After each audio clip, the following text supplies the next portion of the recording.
right, cheers and salutation. Here's the thing about the news. Number one, it's where we get our information from. And number two, it's new. If you caught that reference, I love you. But welcome to Hard Lens Media. This is a special breaking live stream, and I wanted to gather as many video and proof showing you guys what exactly is going down here. Now, again, there's a lot of things that are being taken out of context that people are thinking that RFK Jr. has ended his campaign. He has suspended his campaign, and specifically his dropping out in key swing states, and throws his full support behind presidential candidate and Republican nominee Donald Trump, who is seeking re-election. I want to thank everybody so much for tuning in. Please be sure to like, comment, share, and subscribe, because there's a lot to break down. And first and foremost, I think it's only important that we covered this article here from The Hill. Corporate media actually has decided to go in full panic mode, especially the likes of CNN and MSNBC. So RFK Jr. suspends his campaign, throws support behind Trump. So independent presidential candidate Robert F. Kennedy Jr. on Friday said he was suspending his campaign and throwing his support to former President Trump. Kennedy said his name would remain on the ballot in most red and blue states, but would be removed from swing state ballots where he could make a difference. This is probably his epic middle finger to the Democrats after what they did to him in the Democratic primary, as well as putting him through a legal maze of torture, because let's face it, as we have covered on this show, the DNC has gone on a full warpath towards third parties and independents. RFK Jr., Cornel West, Dr. Jill Stein. And while this campaign is being suspended, it is safe to assume that at this point right now, any kind of impact RFK Jr. can make individually on his own is done. But however, this is probably a huge boost to Donald Trump and his campaign. And I'll be playing a video shortly, maybe indicating why the Democrats should be worried. After all, Democrats, you treat people how you want to get treated. And let's face it, RFK Jr. is no saint, but I do not approve of the DNC and what they have been doing to third parties and independents. In Pennsylvania, court records showed Kennedy making a move to remove his name and his intended backing of Trump just before he took it to a podium. Earlier Friday, Kennedy moved to remove his ballot name from the Arizona ballot. Apologies for that stutter. In a lengthy press conference announcing his decision, Kennedy spent most of the time ripping the Democratic Party and the media, arguing his campaign was unable to get a fair shake. This is true. This isn't anything new. After all, anyone who's a third-party candidate should know all too well that if you run as an independent, you are going to be made into a villain by corporate media. That's just how it is. Hard Lens Media knows that all too well because we've interviewed third parties and independents. But the Kennedy campaign insisted this wasn't the end of the campaign entirely, despite the support for Trump and the removal of his name from the ballot in states to securing a win in November. I want everyone to know that I'm not terminating my campaign, Kennedy said in his rally. I'm simply suspending it and not ending it. So he's not doing a Marianne Williamson, but kind of is doing a Marianne Williamson. It's either you pull out or you go all in and get that full load. No pun intended. Come on, get your minds out of the gutter, folks. The Hill was the first to report ahead of Kennedy's Arizona appearance that he would suspend his campaign in key swing states, but will not drop out entirely. Just before Kennedy spoke in Arizona, court filings surfaced showing Kennedy's attorney asking a judge to dismiss Kennedy and Nicole Shanahan's nomination papers so they would not appear on Pennsylvania's general election ballot, citing their endorsement of Trump for president. The Hill requested comment from Kennedy's attorney. In Phoenix, Kennedy told an audience that he would stop his bid in 10 key battleground states. In my heart, I no longer believe that I have a realistic path to electoral victory in the face of this relentless, systematic censorship and media control. So I cannot in good conscience ask my staff and volunteers to keep working their long hours or ask my donors to keep giving when I cannot honestly tell them that I have a real path to the White House. So much for what I wanted to see, and that was maybe a third-party candidate maybe win an electoral college vote. Again, that's a tall order, and that's me being very idealistic. But of all the candidates who are running as independents, Kennedy probably had the best chance. But let's be clear here, the DNC was doing everything they could to prevent him from being on the ballot. So I want to remove this article here and kind of bring the canary in the coal mine. And this is something that, well, independents, and especially, well, the DNC need to take into account, because with RFK Jr. dropping out, here's a question that was asked. So let's go and pull up this video here. Caesar, also a young American voter. You can see he's got the vote Kennedy Shanahan. And you know what? There are rumors that potentially Kennedy could come out and endorse Donald Trump today. Now, if that is the case, would you then change your vote from Kennedy to Trump? Yes, I think anything that we can do to get Kennedy in a higher position is worth it. I believe any decision that Kennedy makes, it comes from an enlightened place. So he has my full confidence and support in anything he decides to do. Caesar also. So let's actually pull up some aspects of it, because here is where RFK Jr. was starting to rip into the DNC. 16 months ago, in April of 2023, I launched my campaign for President of the United States. I began this journey as a Democrat, the party of my father, my uncle, the party which I pledged my own allegiance to long before I was old enough to vote. I attended my first Democratic convention at the age of 6 in 1960. And back then, the Democrats were the champions of the Constitution, of civil rights. The Democrats stood against authoritarianism, against censorship, against colonialism, imperialism, and unjust wars. We were the party of labor, of the working class. The Democrats were the party of government transparency and the champion of the environment. Our party was the bulwark against big money interests and corporate power. True to its name, it was the party of democracy. As you know, I left that party in October because it had departed so dramatically from the core values that I grew up with. It had become the party of war, censorship, corruption, big pharma, big tech, big ag, and big money. When it abandoned democracy by canceling the primary to conceal the cognitive decline of the sitting president, I left the party to run as an independent. The mainstream. I want to pause right here. And again, listen, folks, I think that in many ways, with RFK Jr. dropping out of this race, and let's face it, he's suspending, but he's dropping out more or less. It's over. This is a very strategic move. What happened yesterday? It was the last day of the DNC convention in which Kamala Harris was anointed, selected, appointed by the DNC. The same DNC that did everything it could to make sure that there wasn't a fair primary. That includes what happened to Cenk Uygur, Marianne Williamson, Dean Phillips, and RFK Jr. when he was still part of that process. If we look at how the Democrats ran that primary, it is clear to me, and it should be clear to all of you, that they made it impossible for there to be a true, open, and fair primary. Myself, INN News, Due Dissidents, Jimmy Dore, we've all talked about it. And this is an example of making a very strategic move. Now, let's face it here, folks. RFK Jr. has a following and a strong supporting base. And he is doing this as a strategic way to get back at the Democrats. The Democrats claim that they care about social issues and progress, but what have the Democrats done? They have gone on the warpath against Trump and everybody else, trying to move people's names from the ballot, trying to put them in legal bindings in which they cannot escape, and this cannot be tolerated, especially in a quote-unquote republic, a constitutional republic that's supposed to value democratic process. Well, the Democratic Party, the DNC, made sure to use all their full power and infrastructure to prevent that. I can't blame RFK Jr. for doing this. Yes, I have my criticisms of him. He's lost my support, especially with what he has said in his policies towards Gaza and what's happening there, the crisis in Gaza. But it is understandable why he is doing what he's doing. And in many ways, the Democrats need to be in full panic mode, because I'll be playing some clips from corporate media and how they're trying to do damage control. Of American politics and journalism derided my decision.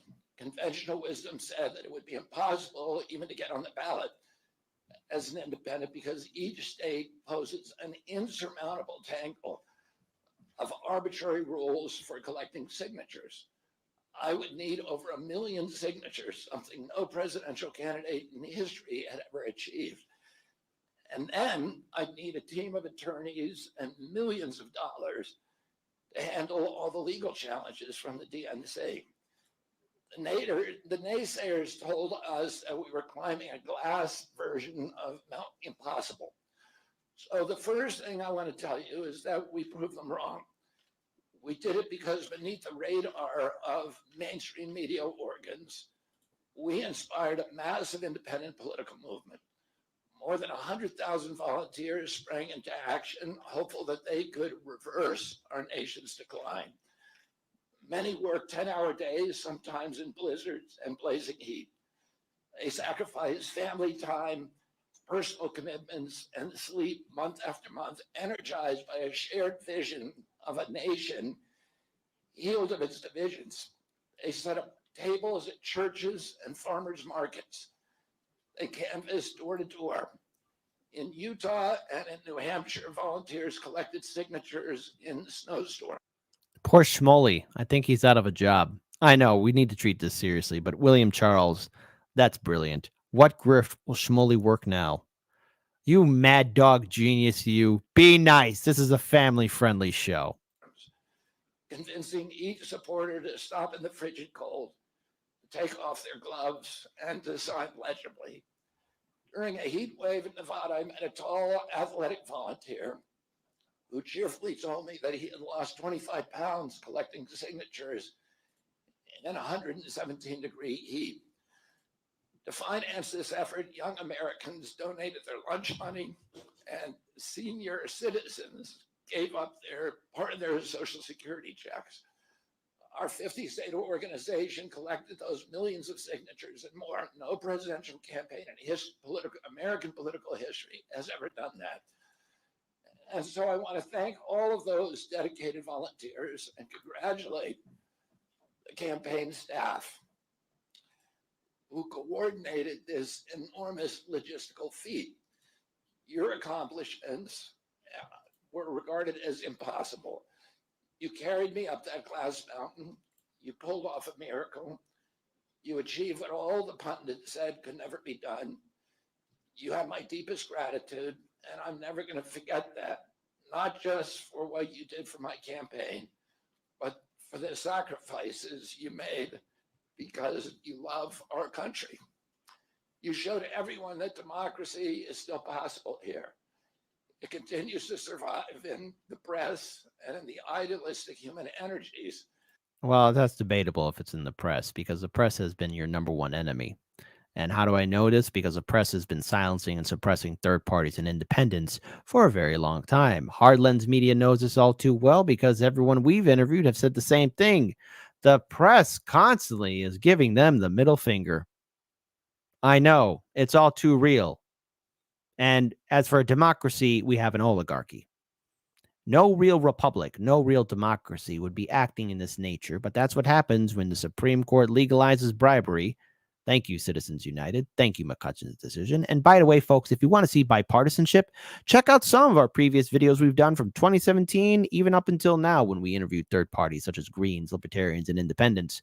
And they'll tell you how the Democrats and Republicans are shockingly, I hope you're sitting down, shockingly working together.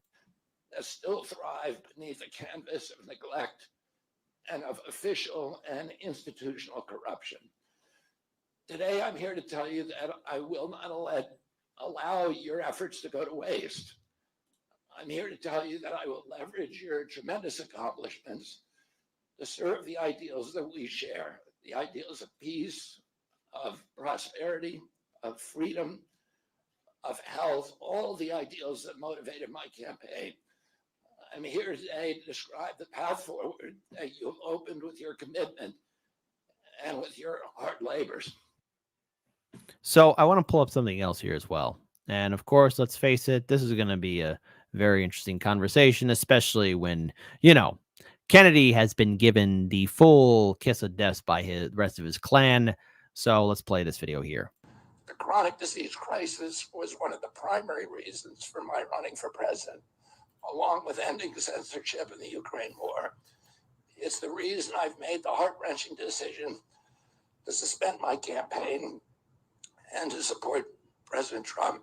This decision is agonizing for me because of the difficulties it causes my wife and my children and my friends.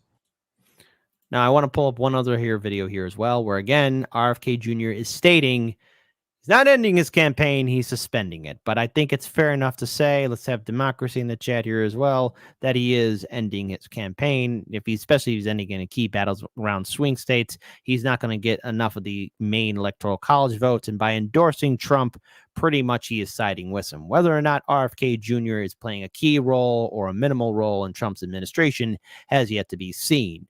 But Kennedy has made a power play move using his influence and power. The one thing I do not agree with is him calling himself a spoiler candidate. Third parties, independents, are not spoiler candidates. That has to be very clear on this, because that is once again perpetuating the myth, the false idea that third parties are spoilers. That is not true. That is not true at all.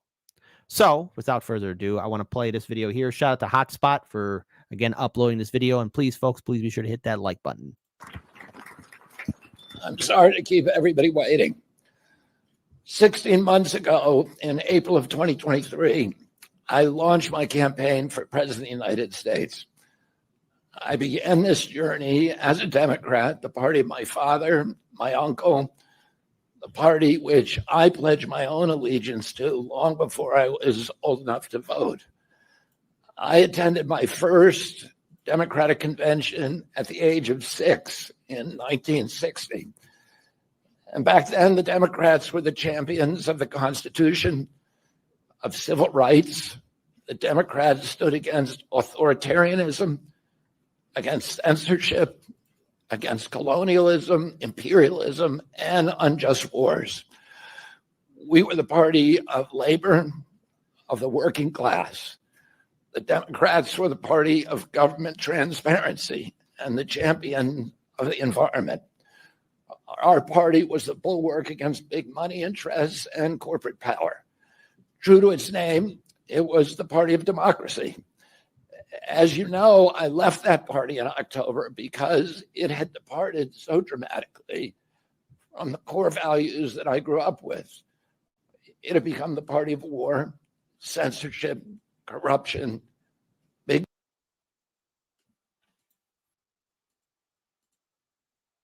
All right, hold on.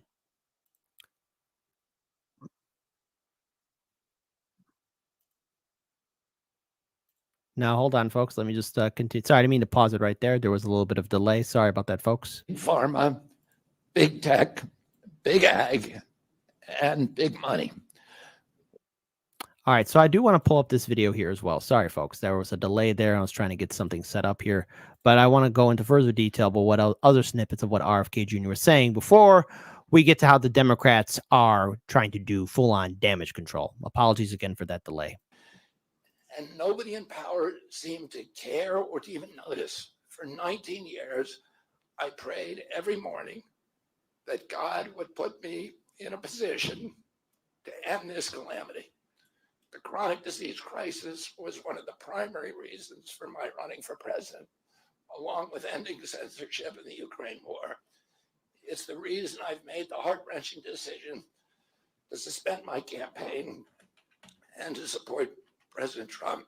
This decision is agonizing for me because of the difficulties it causes my wife and my children and my friends.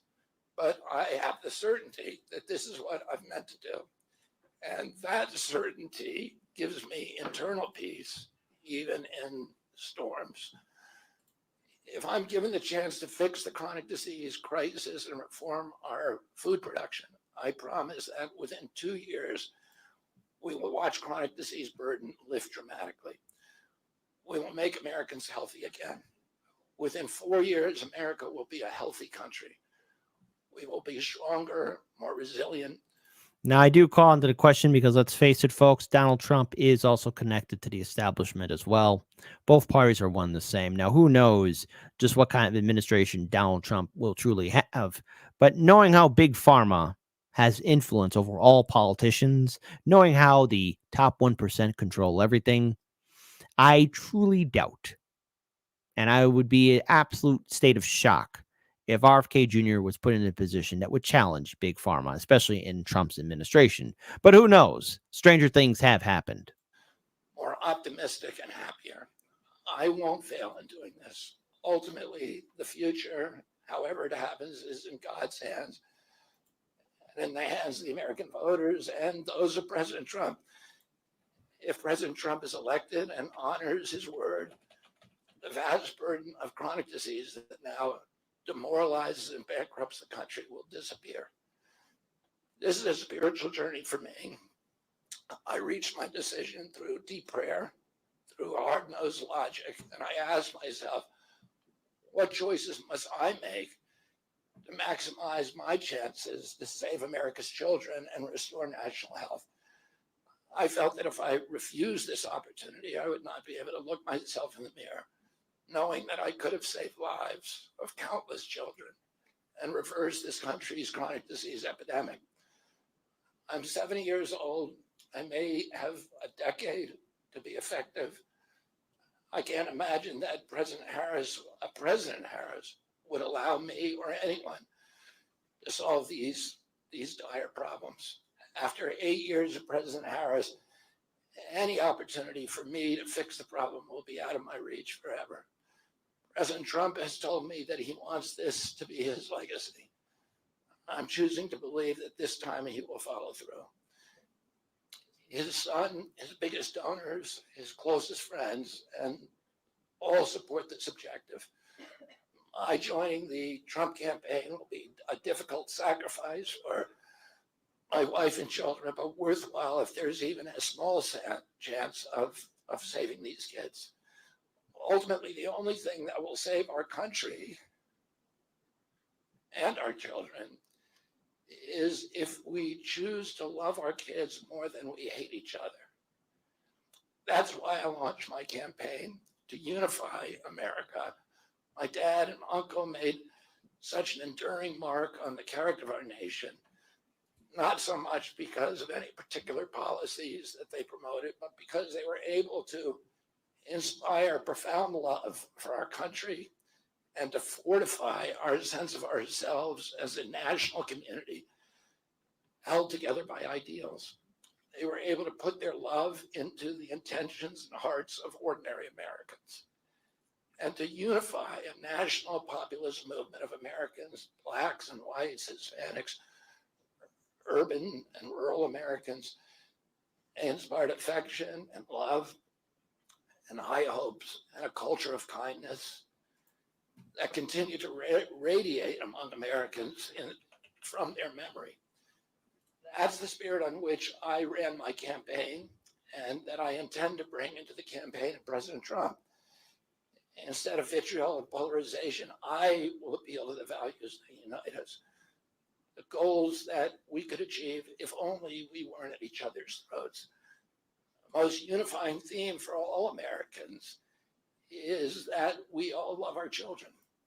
If we all unite around that issue now, we can finally give them the protection, the health, and the future that they deserve. Thank you all very much. So I want to continue back to this article because now comes the damage control. Democrats have been planning for the past several days around the likelihood that Kennedy, RFK Jr., would leave the race and side with Trump. Friday morning, ahead of his planned speech at Democratic National Committee, they're always quick, aren't they? That's what she said. Circulated a memo outlining several of his key vulnerabilities. Here's what RFK Jr.'s endorsement of Donald Trump would change. Nothing. Really? I doubt that, because I think Trump got an additional boost. And sooner or later, Kamala's going to have to do some interviews, maybe do a town hall. And she is set to debate Donald Trump as well. And I would say, Democrats, maybe things don't look too good for you. The memo started off highlighting Kennedy's low poll numbers in January as our effort to define him was getting underway. RFK Jr. was viewed generally in a positive light, largely gifted from his famous last name. In early 2024 data showed RFK Jr. supporters were about 50% more likely to be Biden 2020 voters than Trump 2020 voters. But after relentlessly exposing voters to RFK Jr.'s right-wing positions, MAGA associations, and general unfitness, his net favorability declined. Well, it had to deal with mostly his stance with Gaza, but, there we go. It's neither here nor there. Steadily going from plus 14 in January to now negative 21. The favorability decline was especially perceptious with Democrats and potential third-party voters open to Harris, but not Trump. You know, Democrats, you are putting a lot of bank into thinking that independents and third parties will support you. Listen, maybe you guys get lucky, but it's still 50-50. Kennedy's campaign has turned downward since he re-entered the race as a different party's candidate last October. Dissatisfied with the Democratic Party, he was initially off to a strong start with voters who agreed with many of his grievances about what's broken in the U.S. political system. He vowed to be truly independent force in an election where tribalism and political rivalries drive voters into silos. But hey, he's got that schmoly connection, right? That's what also kind of did his campaign in too. That third party path awarded him some movement with voters who don't see improvement in their daily lives despite promises on both sides of the aisle. When have Republicans and Democrats followed through with their promises? Hey, let's have democracy in the chat. Type 1 for Kit, you're not paying attention. Democrat and Republican politicians work hard for us at the state and federal level. Shame on you, you awful man. Type 1 if that's your answer. Type 2, man, when did they ever follow through with a promise? I don't remember. I wonder how many 2s will be in the chat. I wonder. Kennedy assembled a team of outsiders from various parties, including other former Democrats, libertarians, leftists, and even some fringe figures in Hollywood and entertainment to satisfy different parts of his campaign. He spent most of the campaign dipping in and out of the spotlight, but he has been able to convince some donors to get behind him, including a handful of prominent and wealthy Republicans from Trump's wing of the party. The narrative that Kennedy was closer aligned with GOPers, especially those sympathetic to Trump, caught on as part of a coordinated campaign among Democrats to discredit his White House run. Well, don't worry, folks. We're going to find out just how panicked the Democrats truly are. As Democrats found success with that line of branding, Kennedy also found it hard to maintain his edge. He started dropping from more promising poll numbers around 10% to 15% to between 2 and 4% as election day neared. He also became frustrated as he endeavored to get on more state ballots in the process to find most of his campaign difficulties, and one that was holding up negotiations as Trump and Kennedy camps discussed possible scenarios, one source familiar with the discussion said. So let's pull this up here. This is from Kennedy's campaign. This is what panic looks like. This is from Kerry Kennedy. I am sharing a personal statement that my family and I have made in response to my brother's announcement. So we want a statement from Robert F. Kennedy Jr.'s announcement today. We want an America filled with hope and bound together by a shared vision of a brighter future. Good luck getting that with the Democrats. A future defined by individual freedom, economic promise, and national pride. We believe in a Harris-Walsh. Okay, great. Our brother Bobby's decision to endorse Trump today is a betrayal of the values that our father and our family hold most dear. It is a sad ending to a sad, very, very sad story. Kathleen Kennedy Townsend, Courtney Kennedy, Kerry Kennedy, Chris Kennedy, and Rory Kennedy. Anyone give a damn what any of these Kennedys think? No, don't worry. Hey, no such thing as a wrong answer here, folks. But hold on. I want to pull up this tweet here from good old friend of the show, Jimmy Dore. Shout out to Jimmy. He was here covering the DNC convention here in Chicago. CNN is evil and is actively working against the American people. They are your enemy, not your neighbor. So let's pull this up here because we're going to see how CNN responded to this. They panicked. At the palace coup against President Biden, the same shadowy DNC operatives appointed his successor, also without an election. They installed a candidate who was so unpopular with voters that she dropped out in 2020 without winning a single delegate. My uncle and my father both relished debate. They prided themselves on their capacity to go toe-to-toe with any opponent in the battle over ideas. They would be astonished to learn of a Democratic Party presidential nominee who, like Vice President Harris, has not appeared in a single interview. Wait for it, folks. There's a reason why I'm playing it. Or an unscripted encounter with voters for 35 days. We've been listening to independent candidate Robert F. Kennedy Jr. from Phoenix. Oh, they're cutting off? Wait, why are you doing that, CNN? I think he has a little bit more to say. Independent candidate Robert F. Kennedy Jr. It's 35 We've been days. listening to independent candidate Robert F. Kennedy Jr. from Phoenix outlining what led him to his quixotic quest for the White House to now dropping out and relinquishing the title of Democrat. He had a series of complaints about the party. Wow. Maybe it's been good if we actually hear those complaints, CNN. We're, of course, going to continue watching his remarks. There's a back and forth over whether he's going to endorse former President Donald Trump. We're going to break that down on the other side of a quick break. Stay with CNN. He's still speaking. He spoke for like 30 minutes. What kind of break? Corporate media. You see CNN. This is why you're losing views. But hold on. BSDNC also did their damage control. BSDNC didn't screw up as badly as CNN, but it's BSDNC, folks. My lovelies, my mornings, my sunshines. Pictures from Phoenix, Arizona, where Kennedy is expected to say publicly what he's already made official in a court filing, that he will endorse Donald Trump. Perhaps no coincidence, Trump is set to hold a campaign rally tonight with a special unnamed guest in Glendale, Arizona. That's just 20 minutes from where RFK is right now. Joining me now, New York Times investigative reporter Suzanne Craig, MSNBC contributor Jonathan Alter, who's written extensively about RFK Jr. and the Kennedy family. Oh, yes, because heaven forbid, actually, people have free thoughts and do what they want. Now, look, at the end of the day, even if Kennedy's endorsing Trump, that's not going to make me vote for Trump because I'm not a Republican. And I'm sure as hell not a Democrat. But Trump did give a response. Let's play it. We just had a very nice endorsement from RFK Jr., Bobby. And I'll be talking about that. We're heading out right after this. We're going to be going to Arizona. We'll be talking about that and a lot of other things too. But I just want to thank everybody. And I want to thank Bobby. That was very nice. That was really very nice. That's big. He's a great guy, respected by everybody. Didn't he call him a leftist at one point? But anyways, it's important for us to actually look back and why this was going down. And this was a video that I played on Thursday's show. No, not Thursday's show. Probably Wednesday's show. And this had to deal with RFK Jr. potentially dropping out. This is where his running mate, Nicole Shannon, was talking about the process in which they were facing off against legal troubles, getting on the ballot, and so much more. Who would ever think that the greatest country in the world, a democracy, a quote-unquote constitutional republic, would prevent people from actually having choices? Wouldn't that be a sight to see? Actually voting for something else other than Team Red or Team Blue?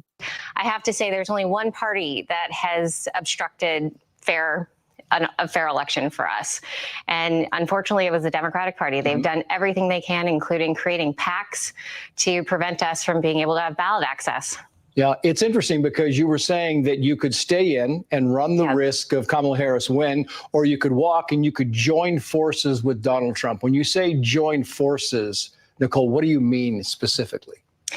Well, this idea of a unity party, an idea of us coming around these principles of fighting for liberty in this country, fighting for our children's health. We have the worst chronic health crisis in the world right now. Over 50% of children are diagnosed with some chronic disease. This is unconscionable. Yeah. And we are willing to work with anyone who is sincere in their endeavor to fix and address this issue. Do you believe the Trump campaign and Trump himself is sincere? Do you see a home? You talk about this as being Bobby's decision. Do you see a home for RFK Jr. in the Trump administration, Health and Human Services, something to that extent? I would fully support it. I would fully support a strong partnership dedicated to this issue. A lot of people comment that in his first term, he didn't accomplish many of the things that that mothers really were hoping he would do. Made some big mistakes around the pandemic. However, I think that he is sincere. Yeah, I do. I think it's interesting because the National Review today kind of agrees with you. It's saying that if you, in fact, join the Trump campaign, I'm not saying the Trump campaign, if you pulled out of the race, that it would be more beneficial to the Trump campaign than the Harris campaign. Is that a fair assessment? I think that it's a tight race right now. Yeah. I wish that we had a chance to debate, that we had fair representation in the polls. I wish we had a chance to be on stage, because had we likely would have won this election. Yeah. 71% of Americans want a strong third party option, and we delivered it in terms of ballot access. Yeah. But they're suing us. The DNC Right. aligned PACs are suing us to get us off the ballots right now. These are frivolous lawsuits. We've had some of the best people involved in our ballot petitions, some of the most precise, signature packages ever submitted to any of the Secretary of States. We've overcome so much to get to this point. So to even be contemplating this is tough. It's a really hard decision, and we don't come to this moment lightly. We come to this moment because in every single decision we make, first and foremost, we want to make sure that we are representing the best interest of health and wellness of young people, children, and future generations. Now, I want everyone to understand something here. RFK Jr.'s campaign had a lot of potential. There was a lot of growth for it as a third-party independent system. It really could have done some great things. It truly could have. However, and I want to be very clear on this, folks, however, when you look at his overall support for Israel and Rabbi Shmuley being part of his campaign, dismissing the idea of a crisis happening there, as well as for the fact of even saying that Palestinian people are the most pampered of refugees, that loses me. Did he have a chance of winning in a fair system? Possibly. Very well, possibly. Could he have made an impact? Yes. But this is the problem that third parties and independents face, and that is ballot access, money and resources, volunteers, and the corporate media vilifying all third parties. So far at this point, the only two viable third-party candidates is probably Chase Oliver of the Libertarian Party and Dr. Jill Stein of the Green Party. Things do need to change, and the Greens and Libertarians are going to have up their game. In my opinion, third parties really had an opportunity in 2016 to really make an impact, the Greens and Libertarians. And as much as I'm a supporter for third parties, they have dropped the ball. They have crapped the bed. And maybe it's my standards that are just too high. In 2024, I expected a lot more. I was really surprised with the amount of coverage third parties and independents were getting by corporate media. Of course, they were all attacks. They were slanders. They were smears. They were disinformation. But nonetheless, once again, corporate media does get a big win. Now, clearly the Libertarians and Greens are still in the race, but RFK Jr.'s decision of doing this will be a ripple effect. This is going to be talked about over the weekend. This is going to be talked about in the news, because I was on Nico House's show and just looking at how the media was preparing to do the polling numbers for Kamala. Be prepared to see some mixed numbers. Be also prepared to see how corporate media will dismiss RFK Jr.'s endorsement of Donald Trump, because this will give a boost to his campaign. It is undeniable that there will be a boost to Donald Trump's name by RFK Jr.'s endorsement. And the Democrats, they have made their enemies. Anyone that's independent, progressive, third party is an enemy. Anybody that doesn't vote blue is an enemy. Anyone who's part of the two-party system or who's not supportive of at least their system is the enemy. I do want to acknowledge a couple of super chats here. BW said, thinks Stein and others might drop out. I think Jill Stein is still in the race. I did an interview with her. That interview will come out Sunday afternoon. But I think she's still in the race. She will stay in it. The Chase Oliver of the Libertarian Party will stay in as well. The Libertarians have 48 states in which the Libertarians have ballot access in. They're going to be fine. If I had to give an opinion, I think Dr. Cornel West will drop out to endorse Kamala as possibly a counter to what RFK Jr. just did. We shall see if that's the case, but I see that scenario happening. And again, I'm just only theorizing and shooting from the hip here. BW, I hope that answers your question, but I believe that Stein will stay in. If she chooses to drop out, that would be interesting, but I think she will stay in and capitalize on RFK Jr. being out of the race. Even though he suspended his campaign, let's face it, he's out of the race. Chase Oliver will stay in. I think Dr. Cornel West is more likely to drop out than Dr. Jill Stein. I do want to acknowledge another super chat here too from UBW. How can you say Trump is establishment when they're trying to put him in prison? Establishment can do what they want and never change. Trump can't jaywalk without federal charges. Look, Marianne Williamson, RFK Jr., Kamala Harris, Joe Biden, and Donald Trump. What do they all have in common? They're all Democrats. Donald Trump, he gave money to the Democrats before he became a Republican. And even when he switched from Republican, he gave money to Republicans too. He's part of that system. He's part of that club. Will he be made an example of? Yeah, because he shook up the apple cart. But he is part of that establishment. I do view Donald Trump as part of the establishment. Perhaps from your perspective, you see him as somebody that's anti-establishment, but more or less, Donald Trump still kept the neoliberal system still chugging along. Honestly, I was expecting him to kind of be the monkey wrench to shake things up from 2016 to 2020, and more or less, nothing did change. Just Trump put an ugly face on everything. He revealed how messed up the establishment is. That's how I view him, and that's how I view Republican politicians and Democrat politicians.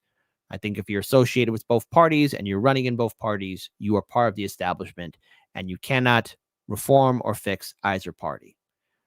But I will say this for Republicans, at least their primaries are more Democratic. I hope that answers your question. But thank you again. I do like having these conversations.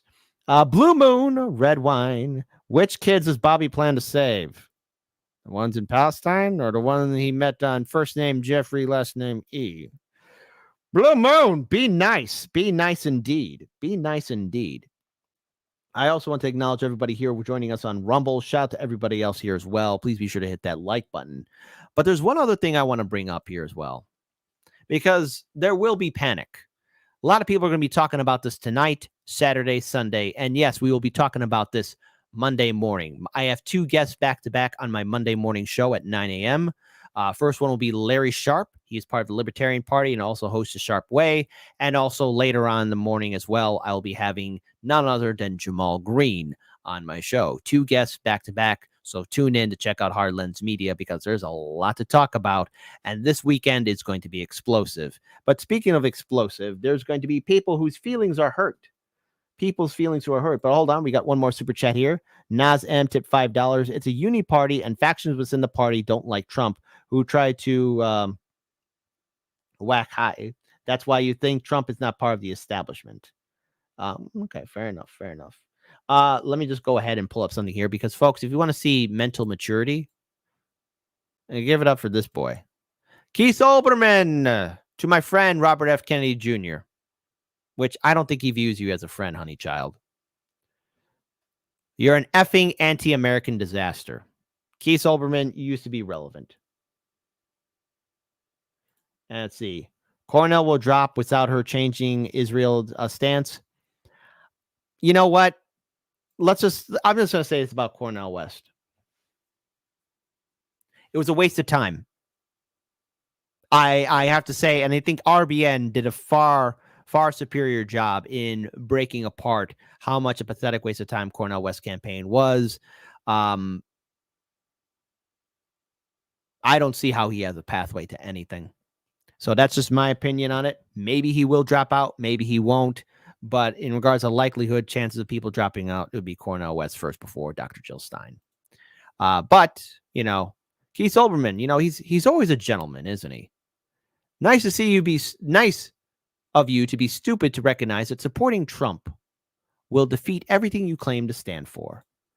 He said this to Nicole Shanahan, to which I have to say, look, I might have my opinions of people associated with the RFK Jr. campaign, but this was a good FU to Keith.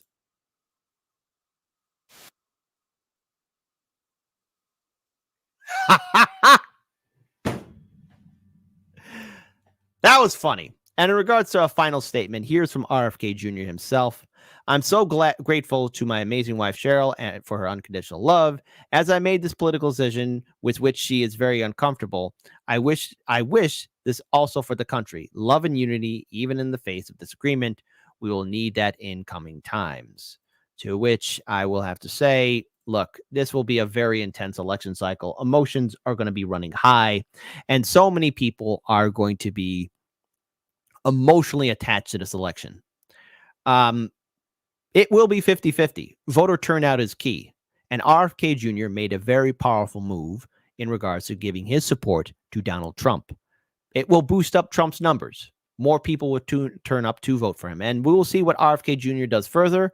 Maybe he will end his campaign permanently going forward in the next couple of weeks. We don't know. So far, he's indicated he is suspending his campaign, especially removing himself from key battleground swing states. So RFK Jr. will not be in the states that will definitely make an impact, such as Michigan, Minnesota.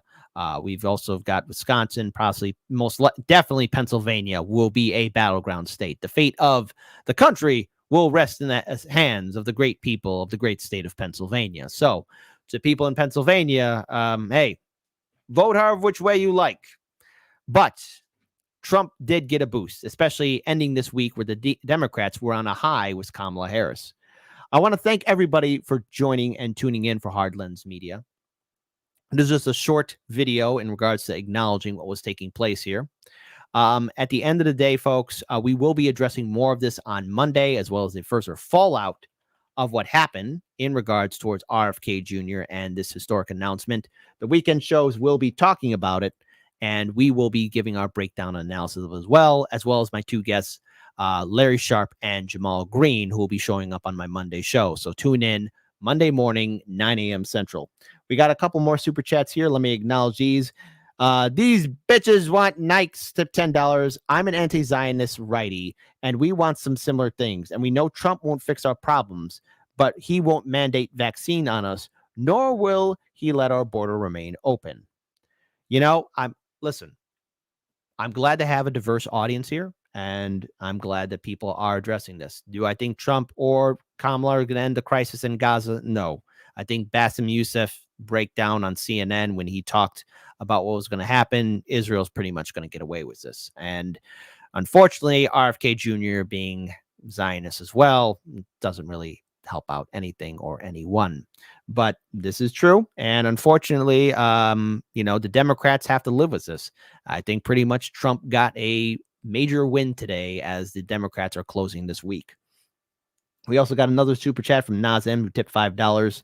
3 eclipses are coming in September and October. It's going to be a bumpy ride. To which I have to say, folks, keep your heads on a swivel. Take care of yourselves and each other. Okay. The only way we're going to get out of this disaster is if we work together.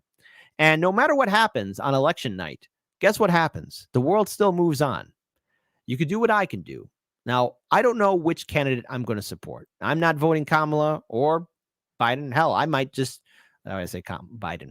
Trump or Kamala. There we go. Had a little stutter there. Had secondhand dementia. I'm probably going to leave the presidential choice blank. I'm not really impressed with what I've seen for this presidential election cycle. But once I'm done voting, I'm going to make myself a ribeye steak. And then I'm going to carry on with the rest of my day because that's what I want to do. I want to carry on and move forward because this election will end and then it's time for us to still do the work. So thank you, everybody, so much for tuning in. Monday's show is going to be epic. Please tune in Monday morning, 9 a.m. Larry Sharp, Jamal Green, and so many other stories from the weekend. We're going to be breaking it down here. Hard Lens Media. The DNC convention is over, but we got something else here, a special treat for all of you. Music by Jett. Jesse Jett, who is, after all, a good guy and good friend of the show. So if you're not following him, please follow his music. I think this song is very apropos for what we are seeing. So cheers to you guys. I'm going to be meeting up with the rest of the crew later this evening. There won't be a Patreon show tonight, but I promise maybe over the weekend there will be. Keep your heads on a swivel. Be safe out there. And Democrats, hey, it's 50-50. Voter enthusiasm is key. And something tells me that things may not be as cash money as they should be for you Democrats, after all, because you treat people the way you want to get treated. And if you treat people like crap, they'll treat you like crap right back. After all, that's just how the world works. RFK Jr. suspends campaign, endorses Trump. Corporate media and Democrats will panic. Enjoy the tears this weekend, folks. It will be epic.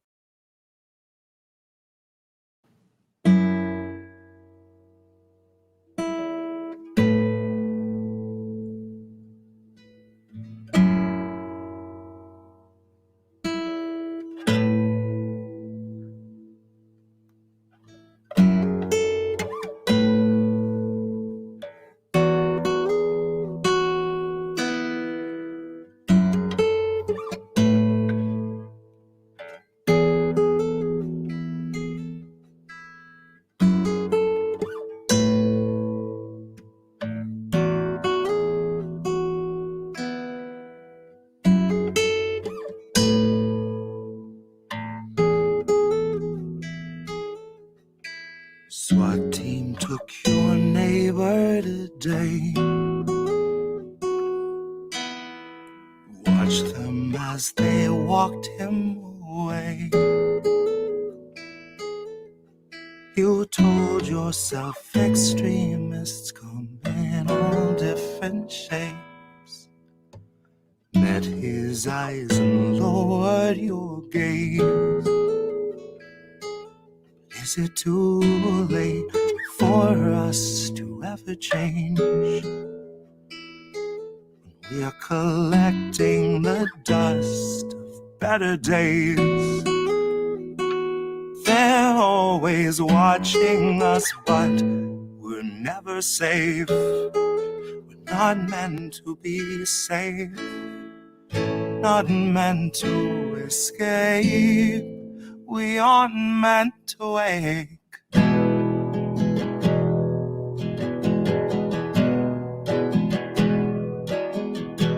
Sheriff stopped your daughter today.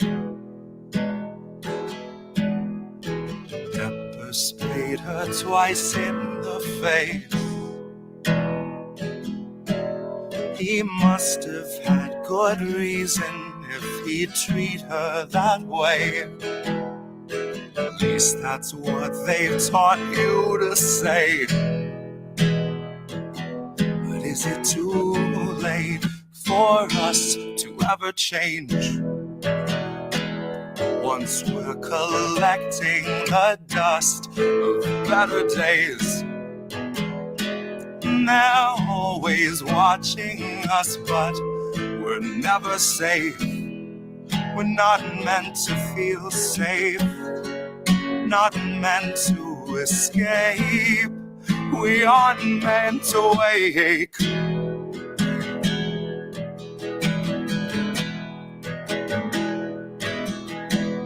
Feds arrived and had you detained. Said you'd made some posts they unchanged. Tased you till you felt like you'd forgotten your name, or life before they had you contained. Oh, life before they had you contained.